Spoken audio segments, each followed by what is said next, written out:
بسم اللہ الرحمن الرحیم۔ السلام علیکم۔ پروگرام الکلام میں خوش آمدید۔ میں ہوں آپ کا میزبان محمد شعیب رضا۔ ناظرین کرام، پروگرام کے پہلے حصے میں ہم قرآن کریم کی کچھ آیات کو سمجھنے کی کوشش کرتے ہیں اور اس کے ساتھ ساتھ کچھ بہت اہم سوالات کو پروگرام کا حصہ بناتے ہیں۔ حسب سابق ہمارے ساتھ شریک گفتگو ہیں جناب محمد امانت رسول صاحب۔ مولانا صاحب بہت شکریہ آپ کے وقت کا۔ میری معاونت کے لیے موجود ہیں جناب شارق رسول۔ شارق تھینک یو سو مچ۔ ناظرین کرام، آپ کی سکرین پہ ہمارا واٹس ایپ نمبر آ رہا ہوگا، آپ اپنے سوالات ہمیں بھیج سکتے ہیں، ہم انشاءاللہ آپ کے سوالات کو ضرور ایڈریس کریں گے۔ ہمارے صاحب، کل کا جو پروگرام تھا اس میں سورۃ الشعراء پہ ہم نے ابتدائی طور پہ گفتگو تھی اور اس کا شان نزول کیا ہے، کب نازل ہوئی اور اس کے اندر کون سے مضامین ہیں، اس پہ ہم نے گفتگو کی تھی۔ آج سورۃ الشعراء کی پہلی آیت سے ہم نے شروع کرنا ہے، اپنے گفتگو کا آغاز کیجیے۔ بسم اللہ الرحمن الرحیم۔ طاسیم میم تلک آیات الکتاب المبین، یہ واضح کتاب کی آیتیں ہیں۔ آیات الکتاب المبین، کتاب مبین کی آیات ہیں یہ۔ لعلک باخع نفسک الا یکونوا مؤمنین، شاید آپ اپنے آپ کو ہلاک کر ڈالیں گے اس پر کہ یہ ایمان نہیں لاتے، یہ لوگ ایمان نہیں لاتے۔ ان نشاء ننزل علیہم من السماء آیۃ فظلت اعناقہم لہا خاضعین، اگر ہم چاہیں تو ان پر آسمان سے نشانی اتار دیں، پھر ان کی گردنیں اس کے آگے جھک جائیں اگر ہم چاہیں تو۔ وما یاتیہم من ذکر من الرحمن محدث الا کانوا عنہ معرضین، ان کے پاس رحمان کی طرف سے کوئی بھی نئی نصیحت ایسی نہیں آتی کہ جس سے یہ اعراض نہیں کرتے، یعنی اعراض کرنے والے بن جاتے ہیں۔ جب بھی کوئی نئی بات آتی ہے، یہ نئی بات سے مراد یہ کہ جیسے پیغمبر تشریف لاتے رہے، ہم نے ذکر کیا حضرت نوح کا، حضرت صالح کا، حضرت ہود کا ہم نے ذکر کیا، اصحاب الرس کا ذکر کیا، یعنی حضرت شعیب ہو گئے، دیگر پیغمبران خدا تشریف لاتے رہے تو یہ ان سے اعراض ہی کرتے رہے۔ ٹھیک ہے، تو یہ ایک ان کا رویہ ہے، ان کا سلوک ہے ان لوگوں کا کہ جو حق کو قبول کرنے کے لیے تیار نہیں ہوتے۔ فقد کذبوا فسیاتیہم انباء ما کانوا بہ یستہزئون، تو انہوں نے جھٹلا دیا تو عن قریب ان کو اس چیز کی حقیقت معلوم ہو جائے گی جس کا یہ مذاق اڑایا کرتے تھے۔ یہ آیت نمبر 6 تک ہم نے اس کو پڑھا ہے۔ صحیح۔ میں چاہوں گا کہ اس پہ ہم تھوڑی ساتھ ساتھ گفتگو بھی کر لیں تاکہ ہم اس کو بہتر طریقے سے سمجھ سکیں۔ آیت نمبر 2 اس میں بتایا گیا کہ یہ واضح کتاب کی آیات ہیں، کتاب مبین کی۔ یہ جو لفظ مبین ہے، ہم نے دیکھا ہے کہ یہ قرآن کریم میں اکثر جگہ پہ اس کو بیان کیا گیا ہے، لیکن ہر ایک جو مفسر ہے اس نے اس کی تفسیر، اس لفظ کا معنی اپنی سمجھ اور فہم کے مطابق بیان کیا ہے۔ یہ لفظ مبین جو ہے اس کا کیا مطلب ہے اور یہاں یہ کس سیاق میں آیا ہے؟ دیکھیے، کتاب مبین کا ایک مطلب تو یہ ہے کہ جو عرب کے لوگ ہیں انہیں کہا گیا کہ بھئی قرآن عربی میں ہی اترا ہے، نازل ہوا ہے اور یہ تمہاری زبان ہے، تو اس میں کوئی بات کتاب میں ایسی نہیں ہے کہ جو واضح نہ ہو، تمہیں سمجھ نہ آئے۔ ٹھیک ہے، ایک تو یہ اس کا مطلب ہو جاتا ہے۔ جیسے عربی زبان یا عربی لفظ ہم بولتے ہیں تو وہ بھی فصیح کے معنی میں اس کو بولا جاتا ہے۔ جس کلام میں فصاحت ہوتی ہے نا، وہ کلام عربی ہوتا ہے۔ ٹھیک ہے، تو مبین کا لفظ اس لیے استعمال ہوا کہ ان کے لیے کوئی اس میں ابہام نہیں ہے، یعنی جو زبان ہے، جو طریقہ ہے، جو انداز ہے، وہ ان پر واضح ہے، کوئی ایسا نہیں کہ ان کو مشکل ہو۔ دوسری بات مبین سے مراد یہ ہے کہ قرآن مجید میں اللہ تعالیٰ نے نشانیاں بالکل واضح طور پر بیان کر دی ہیں۔ جو کچھ بھی بیان کیا ہے اس کو انسانی عقل، انسانی فطرت جھٹلا نہیں سکتی۔ بالکل، یعنی ایسا نہیں ہے کہ قرآن میں جو بیان کیا گیا باہر دنیا اس کو نگیٹ کرے، اس کا انکار کرے۔ یعنی قرآن نے جو بیان کیا وہی کچھ باہر بھی تمہیں نظر آتا ہے، تم اپنی آنکھوں سے دیکھتے ہو، کانوں سے سنتے ہو، سارا کچھ تمہارے سامنے واضح ہے۔ تو لہٰذا جب قرآن یہ کہتے ہیں نا کہ یہ کتاب مبین کی آیات ہیں، تو اس سے پھر ہم یہی دو معنی سمجھ سکتے ہیں کہ ایک تو جو مخاطبین ہیں، سامنے ہیں، جو کفار ہیں، وہ عرب ہیں، ان کو معلوم ہے۔ دوسرا یہ کہ اس کتاب میں جو بھی اللہ تعالیٰ نے نشانیاں بیان فرمائی ہیں، جو کچھ بھی بیان کیا ہے وہ بالکل واضح ہے، یعنی اس کو انسانی فطرت، انسانی عقل اس سے ابا اور اس سے انکار نہیں کر سکتا، روز روشن کی طرح وہ بیان ہے سب کے سامنے۔ اگلی آیت میں لعلک باخع النفس کا یہ جو ہے، میرے خیال میں اس صورت کو سمجھنے کے لیے اس آیت کو سمجھنا بہت ضروری ہے۔ اس پوری صورت میں اسی چیز کا جو ہے نا وہ زیادہ تر ذکر ہوا ہے۔ یہ جو باخع کا مطلب ہوتا ہے یہ کیا ہے؟ یہ بھی مفسرین نے، کسی نے ہلاکت کا لفظ استعمال کیا ہے، کسی نے پریشانی کا لفظ استعمال کیا ہے، کسی نے رنج و الم کا لفظ استعمال کیا ہے، کسی نے مشکل کا لفظ استعمال کیا ہے۔ بہتر اس کا ترجمہ کیا ہوگا، یعنی اس کا مفہوم کیا ہوگا؟ اور جی ساتھ میں اور چیز ملا دوں، اور یہ کس تناظر میں آیت نازل ہوئی ہے؟ دیکھیے بخعن جو ہے نا، اس کا مطلب ہوتا ہے قتل کرنا، جان لے لینا، اس کا یہ مطلب ہے۔ ٹھیک ہے۔ یہاں پر رسول اللہ صلی اللہ علیہ وسلم کی جو پریشانی ہے، جو آپ کا اضطراب ہے، در حقیقت اسے بیان کیا گیا ہے۔ دیکھیے جو بڑے لوگ ہوتے ہیں نا، وہ ان کی زندگی میں ہمیشہ اسی بات کی، اپنی قوم کی جو فکر ہوتی ہے، وہ ان کے لیے یہ ایک، جسے کہتے ہیں نا، ایک بڑا دکھ ہوتا ہے، غم ہوتا ہے کہ ان کی قوم کہ جس میں زندگی گزری، بچپن، لڑکپن، جوانی، نوجوانی، سارے مراحل گزرے، پھر یہ ہے کہ اللہ سبحانہ و تعالیٰ نے یہ ایک بڑا مقام و مرتبہ جو اپنا نبی اور اپنا رسول بنایا، اب حقیقت کھل کر سامنے آ گئی، زندگی کی بھی، آخرت کی بھی، خدا کے ساتھ ایک تعلق، ایک ربط بھی قائم ہو گیا پیغمبر کا۔ اب اس پیغمبر کی خواہش یہ ہے، وہ اس کے لیے تڑپتا ہے، بے چین رہتا ہے، اس کے دن رات اس میں گزرتے ہیں کہ جو میری قوم ہے یہ قرآن مجید پر ایمان لائے، نبوت پر ایمان لائے، ہدایت کا راستہ کیوں نہیں اختیار مانے، کرتے؟ ہدایت کا راستہ اختیار کرے۔ یہ رسول اللہ صلی اللہ علیہ وسلم اس کے لیے بے چین اور مضطرب تھے۔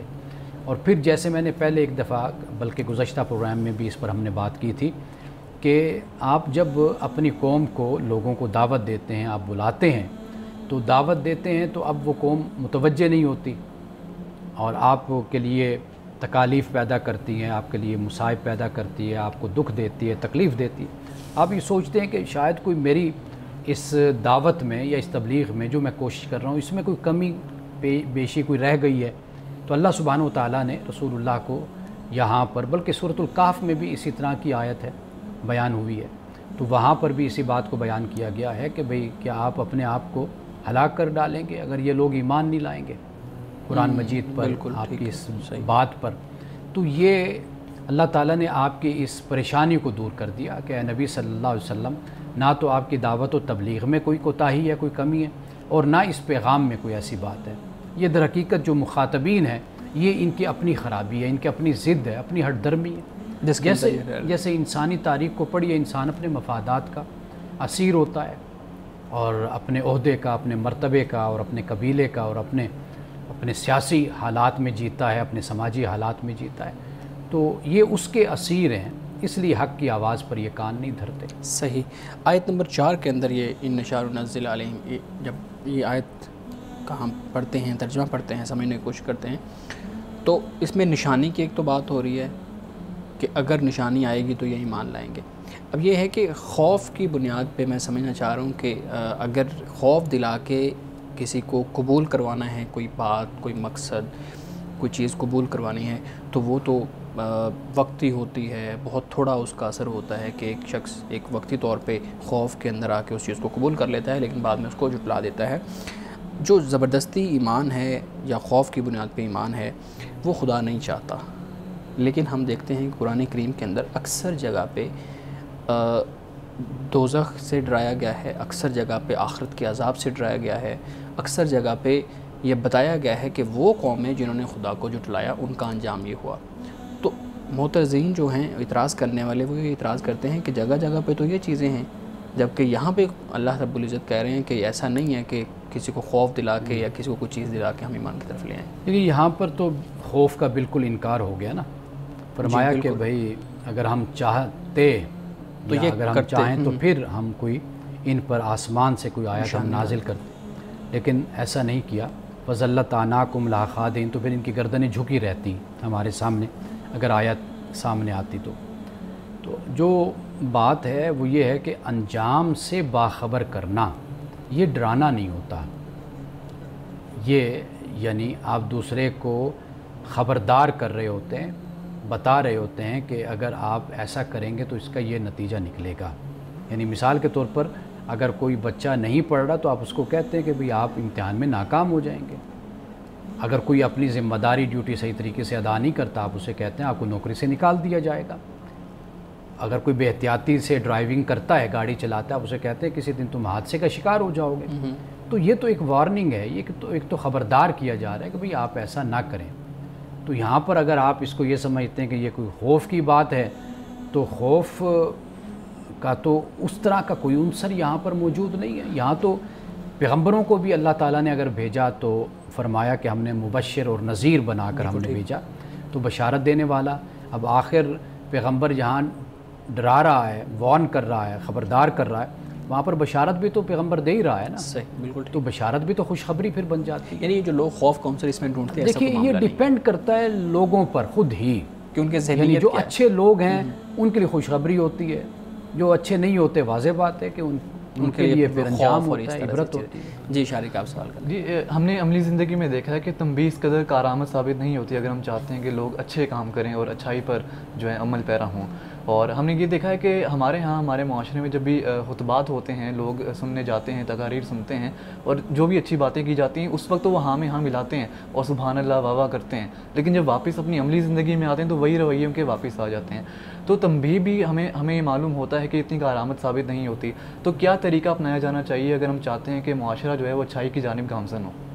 بہت اچھا سوال ہے آپ کا۔ اصل جو بات ہے نا، اسلام صرف تعلیم دیتا ہے، آپ کو رہنمائی دیتا ہے، احکام دیتا ہے۔ اسلام یہ نہیں ہے کہ آپ نے ادھر کلمہ پڑھا، ادھر سے کوئی آپ کے سر پر کوئی ڈنڈا شروع ہو گیا کہ بھئی اگر آپ نے کوئی غلطی کی تو آپ کو اس کی فوری سزا مل گئی، اور اچھائی کی تو فوراً کہیں سے آسمان سے کوئی تحفہ گرا، انعام آ گیا آپ کی گود میں کہ جی یہ آپ کو انعام مل گیا کیونکہ آپ نے بڑا اچھا کام کیا۔ اسلام تو ایک تعلیم ہے، اسلام احکام کا نام ہے، خدا کے احکام کا نام ہے، وہ آپ کو دے دیتا ہے۔ اب اس پر آپ کی اپنی مرضی، منشا، آپ کا ارادہ ہے کہ آپ اس پر عمل کریں یا نہ کریں، یہ انسان کا پھر ذاتی معاملہ ہو جاتا ہے۔ اب دیکھیے لوگ نماز بھی پڑھتے ہیں، نماز پڑھنے کے بعد بھی لوگ اب حرام کما رہے ہوتے ہیں، کرپشن بھی کر رہے ہوتے ہیں، جھوٹ بھی بول رہے ہوتے ہیں، ملاوٹ بھی کر رہے ہوتے ہیں، عملی طور پر ان کی زندگی میں یہ سب کچھ ہوتا ہے۔ تو یہ پھر انسان نے اپنی ذاتی طور پر خدا کی بارگاہ میں جواب دینا ہے۔ یہ آپ کا میرا کام ہے کہ ہم اپنا تزکیہ کریں، اپنے آپ کو ایک اچھا انسان بنائیں، اپنے اوپر محنت کریں۔ ہاں اس میں کوئی شک نہیں ہے کہ آپ کا اجتماعی ماحول اس کو ضرور سپورٹ کرتا ہے، اس کے لیے پھر سب اپنا اپنا کردار ادا کرتے ہیں۔ خاص طور پر میں ہمیشہ یہ کہا کرتا ہوں کہ بھئی آپ کے جو اہل علم ہیں، اہل دانش ہیں، وہ ایک صحیح رہنمائی لوگوں کو مہیا کریں۔ آپ جہاں کا اشارہ کر رہے ہیں، جہاں کا آپ نے ذکر کیا، وہاں پر بھی تو موضوعات جو گفتگو کے ہوتے ہیں وہ بھی irrelevant ہوتے ہیں نا۔ یعنی آپ دیکھیے کہ نوجوان اگر جاتے ہیں جمعہ کا خطبہ سننے، اللہ ماشاء اللہ اکثر طور پر ان کی تقاریر کا نوجوانوں کے مسائل سے اور ان کے ذہنی جو انتشار ہے یا سوالات ہیں ان سے کوئی تعلق نہیں ہوتا۔ تو اس لیے انسان ایک تو اپنے عمل کا خود جواب دے، خود آپ محنت کیجئے اپنے اوپر، میں اپنے اوپر محنت کروں، توجہ کروں، میرا خدا کے ساتھ ایک ربط اور تعلق ہے۔ دوسری بات اجتماعی ماحول جو ہے وہ بنتا ہے پھر جو ذمہ دار لوگ ہوتے ہیں کہ وہ کس طریقے سے پھر سوسائٹی کو بناتے ہیں اور پھر آگے لے کر چلتے ہیں۔ سورۃ الشعراء اور آیت نمبر 4 پہ جہاں پہ اللہ رب العزت اس بات کو بیان کر رہے ہیں کہ اگر ہم آسمان سے کوئی نشانی اتار دیں تو یہی مان لے آئیں گے، یعنی زبردستی پھر جو ہے نا معاملہ ہو جائے گا۔ لیکن ہم دیکھتے ہیں کہ اللہ رب العزت نے سابقہ جو انبیاء تھے ان کی امتوں کے لیے نشانیاں بھی بھیجیں، معجزات بھی انبیاء کو دیے اور ان کو چیزیں دکھائی بھی گئیں، اور پھر ان کے اس کے بعد ان سے یہ تقاضا کیا گیا کہ یہ دیکھنے کے بعد بھی کوئی ایمان نہیں لاتے۔ تو یہ قریش مکہ کو یہ سارا کچھ کیوں نہیں دکھایا گیا؟ اب یہاں دیکھیں نا، یہی بات ہو رہی ہے نا کہ اگر ہم چاہتے تو ان کو یہ دکھا دیتے تو یہی مان لے آتے۔ تو قریش مکہ کو بھی اگر نشانیاں دکھا دی جاتی تو بھی مان لے آتے سارے۔ ان کے ساتھ یہ رویہ ہے، اب باقی انبیاء کے جو امتی ہیں ان کو دکھا دیا، یہ فرق کیوں ہے؟ نہیں ایسا نہیں ہے۔ جب یہ آیات اتری ہیں در حقیقت ان کو خبردار کیا جا رہا ہے کہ بھئی تم اس کا تقاضا کیوں کرتے ہو جو پہلوں کے ساتھ ہوا۔ ابھی تمہارے پاس مہلت کا وقت ہے، ابھی تمہارے پاس مہلت کا وقت ہے، تمہارے پاس وقت ہے کہ تم پیغمبر کی بات کو سنو، تم قرآن کو مانو، اللہ کی وحی پر ایمان لاؤ، اللہ نے جو رہنمائی ہدایت تمہارے لیے اتاری ہے اس کو تم قبول کر لو۔ تم کیوں اس کا تقاضا کرتے ہو کہ جو پہلی امتوں کے ساتھ جو کچھ ہوا ان کے ساتھ بھی مہلت کے بعد ہی ہوا، تم اس کا تقاضا کرتے ہو، ایک بات۔ دوسری بات یہ ہے کہ وہ جو لوگ تھے مکہ یعنی قریش کے، وہ کوئی ایمان کی غرض سے تقاضے نہیں کرتے تھے، یہ بات ہم پہلے بھی بیان کر چکے۔ سورۃ بنی اسرائیل کا میں نے کسی وقت حوالہ دیا تھا کہ وَقَالُوا لَن نُؤْمِنَ لَكَ حَتَّى تَفْجُرَ لَنَا مِنَ الْأَرْضِ يَنبُوعًا أَوْ تَكُونَ لَكَ جَنَّةٌ مِّن نَخِيلٍ وَأَعْنَابٍ فَتُفَجِّرَ خِلَالَهَا تَفْجِيرًا، یہ بیان کیا نا۔ اب یہاں پر وہی بات ہے، بھئی ایمان نہیں لانا، بس تقاضے کرنے، اور پھر کہتے ہیں کہ آپ اوپر بھی چلے جائیں ہم آپ کو دیکھیں جاتے ہوئے تو نہیں، پھر بھی نہیں ایمان لائیں گے۔ آپ کتاب بھی لے آئیں پھر بھی نہیں ایمان لائیں گے۔ پھر کیسے لائیں گے؟ تب لائیں گے جب ہمارے پاس فرشتہ آئے گا، کتاب لے کر آئے گا، یعنی ہماری اپنی اپنی کتابیں ہوں گی تو پھر ہی ہم ایمان لائیں گے۔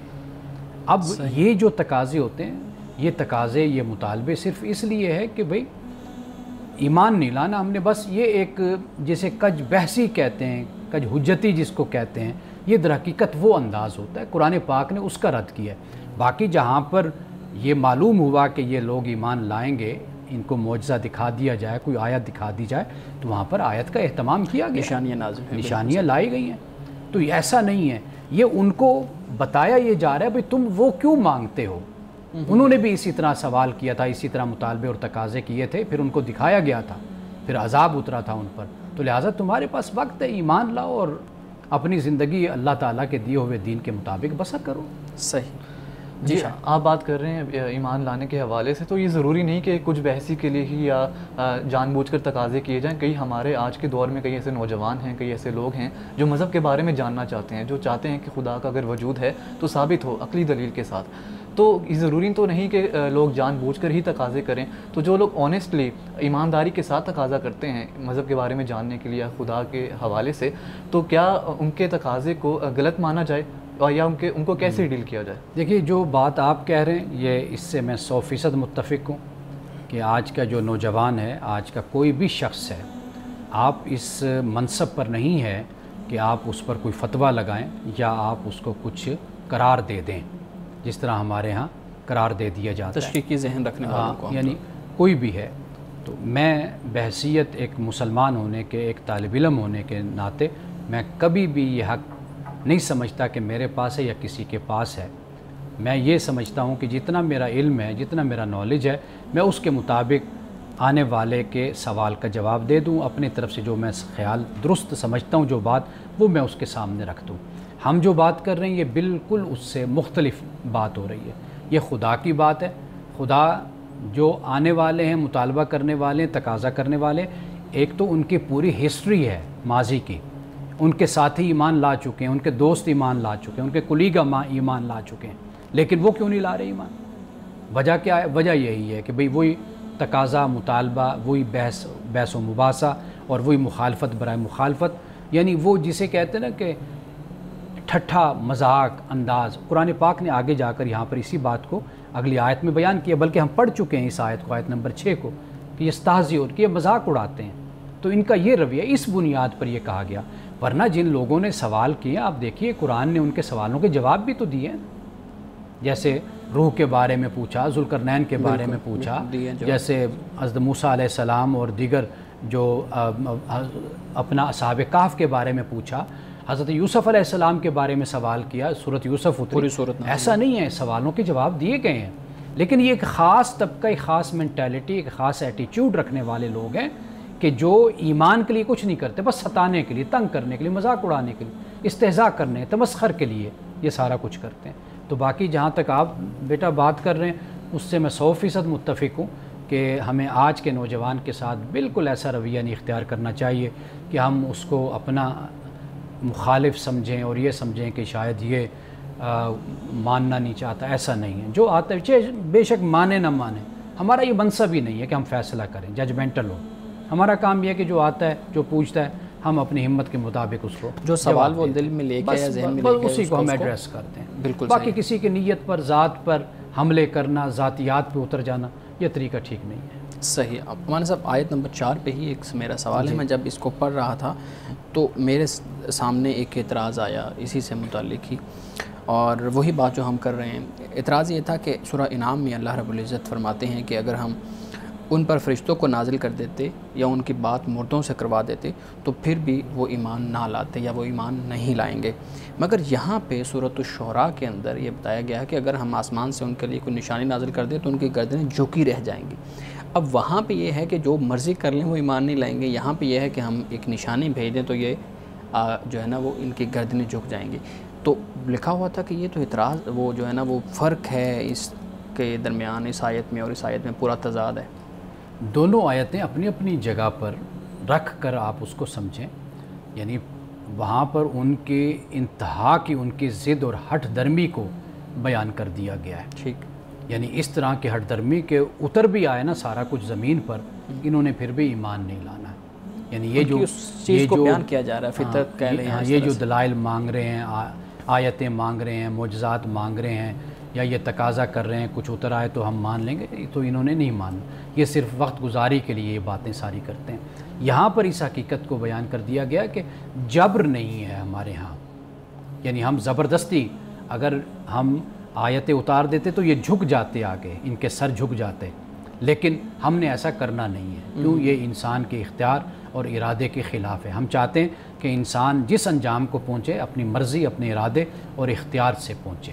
ہمارے ہاں جو ڈیفرنٹلی ایبلڈ لوگ ہیں ان کے ساتھ بہت ہی امتیازی سلوک برتا جاتا ہے، اور ہم لوگ خود کو مسلمان کہتے ہیں، لیکن اسلامی معاشرے میں رہنے کے باوجود بھی ہماری تربیت کیوں نہیں ہو سکی؟ ہم جو ڈیفرنٹلی ایبلڈ لوگ ہیں ان کو نامناسب القابات سے پکارتے ہیں. ایسا کیوں ہے ہمارے ہاں؟ یہ نفسیاتی مرض ہے ایک معاشرے میں. صرف یہ نہیں ہے کہ معذور لوگوں کے ساتھ یہ رویہ ہے. آپ دیکھیے جو ہم سے ذرا مختلف نظر آئے گا ہم اس کا بھی مذاق بناتے ہیں. یعنی آپ جو خواجہ سرا ہوتے ہیں جنہیں ہجڑا کہتے ہیں، آپ ان کو دیکھ لیجئے ہمارے معاشرے میں کس طرح ان کے ساتھ برا سلوک کیا جاتا ہے. اسی طرح معذور لوگ بھی ہو گئے. اسی طرح آپ دیکھیے کہ ہمارے معاشرے میں جو مختلف سوچنے والے لوگ ہوتے ہیں ہم ان کا بھی مذاق بناتے ہیں. یعنی جو ایک روایتی طرز کے لوگ ہوتے ہیں، روایتی سوچ کے لوگ ہوتے ہیں، ایک رنگ ڈھنگ کے لوگ ہوتے ہیں، وہ ٹھیک ہیں.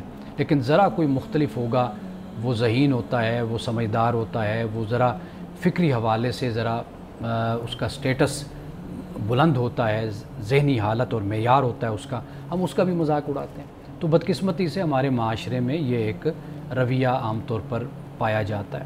اب اس کے لیے جو معاملہ ہے سب سے پہلے تو یہ ہے کہ جو انسان کے اندر انسانیت ہے، بنیادی تو وہی بات ہے کہ جو گھر سے انسان کو یہ تعلیم ملتی ہے کہ آپ نے بڑے چھوٹے کا احترام کرنا ہے، آپ نے معذور ہے، کوئی ڈپرائیوڈ پیپل ہیں، لوگ ہیں، آپ نے ان کا خیال کرنا ہے. میں تو یہ سمجھتا ہوں کہ یہ جو اس طرح کے الفاظ بھی ہم بولتے ہیں نا دوسروں کے لیے، یہ بھی ہمیں زمانہ رسالت میں نہیں ملتے. یعنی رسول اللہ صلی اللہ علیہ وسلم کے زمانے میں کئی صحابہ ایسے تھے کہ جو خواجہ سرا تھے. یعنی کئیوں کا ذکر ہمیں ملتا ہے، کئی لوگوں کا، ان کا آنا جانا بھی تھا، سب کچھ تھا. لیکن کوئی اس طرح میں نے کوئی حدیث، کوئی صحابہ کی طرف سے کوئی رویہ کوئی نہیں دیکھا، الا یہ کہ یعنی استثناء یہ بن جاتا ہے کہ وہ اگر جیسے ایک نارمل انسان کرپٹ ہے کردار کے حوالے سے، اسی طرح اگر اس میں کوئی اس طرح کی کرپشن نظر آتی ہے کریکٹر وائز، تو وہاں پر کوئی حکم لگایا گیا ہو تو وہ ایک علیحدہ بات ہے.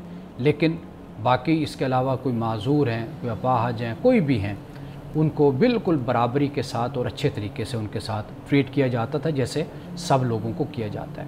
تو یہ تربیت کا فقدان ہوتا ہے معاشرے میں. ہم اپنے معاشرے میں چھوٹی چھوٹی باتوں کو اگر سمجھیں اور ان کو اہمیت دیں تو پھر ہی معاشرہ ایک بہتر معاشرہ بنتا ہے. آپ کے سامنے جاپان کا معاشرہ ہے جو بچوں کو بچپن سے ہی ان چیزوں کی تربیت دی جاتی ہے. دیکھیے ہم مسلمان ہو گئے، کوئی ہم نے اسلام پر احسان نہیں کیا.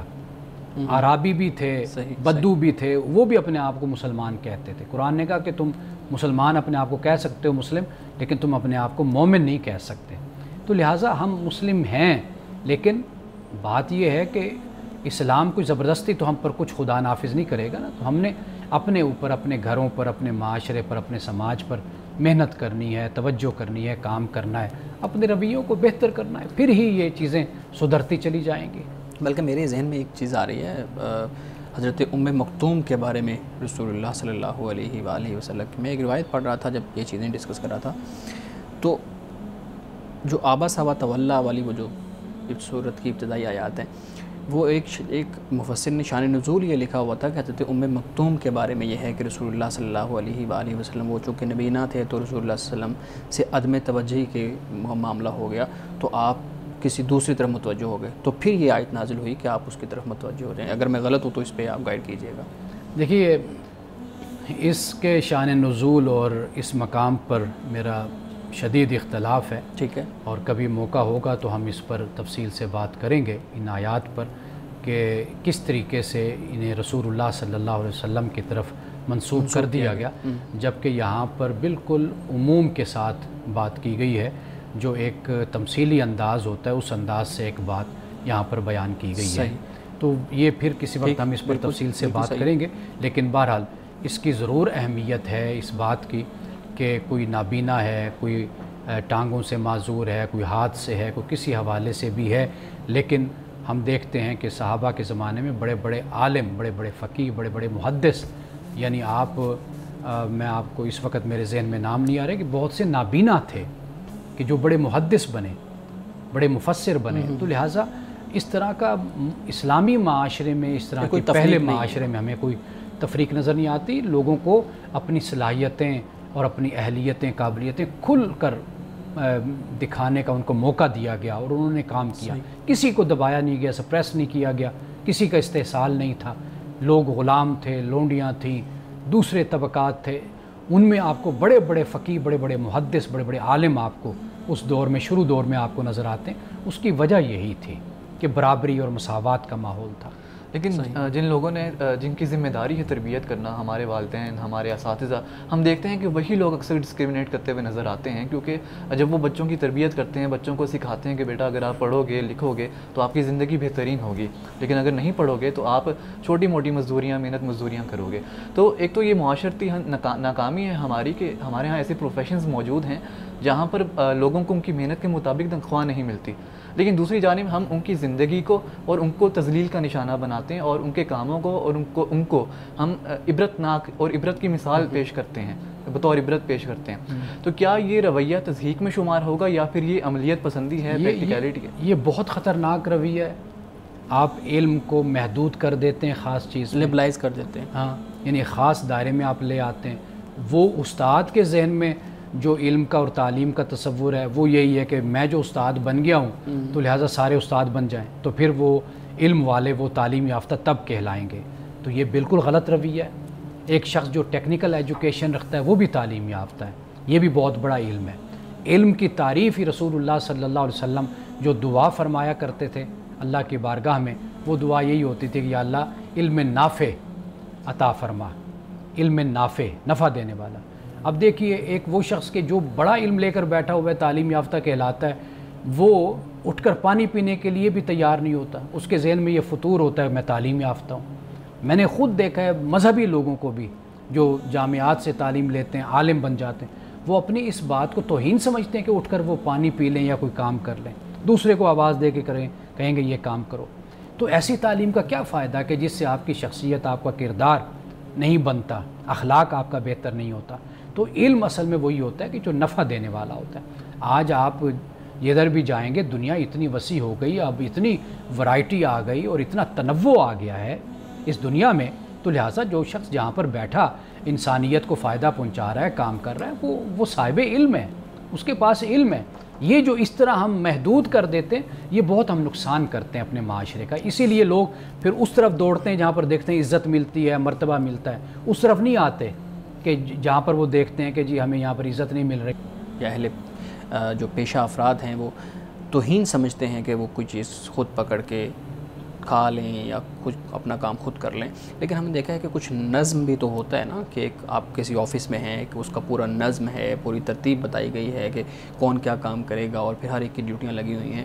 تو میرے خیال میں یہ جو تضحیک والا معاملہ ہے یہ عام طور پہ نہیں ہوتا۔ اگر ہم آفیسز کی بھی بات کریں تو وہاں پہ بھی نہیں ہوتا، اگر ہم اپنے اہل علم کی مدارس کی بات کریں وہاں پہ بھی نہیں ہوتا۔ یعنی کسی کا یہ مقصد نہیں ہوتا کہ کسی کی تذلیل کی جائے، بلکہ وہ ایک ڈیکورم ہوتا ہے، ایک ماحول ہوتا ہے، اس کے اندر ہی وہ ساری چیزیں چل رہی ہوتی ہیں، پورے نظم وہ جو ہے نا شروع سے لے کے آخر تک چل رہا ہوتا ہے۔ دیکھیے، شارق کا جو سوال تھا نا، وہ اصل میں ہمارے سماجی رویے پر تھا۔ بالکل۔ یعنی مثال کے طور پر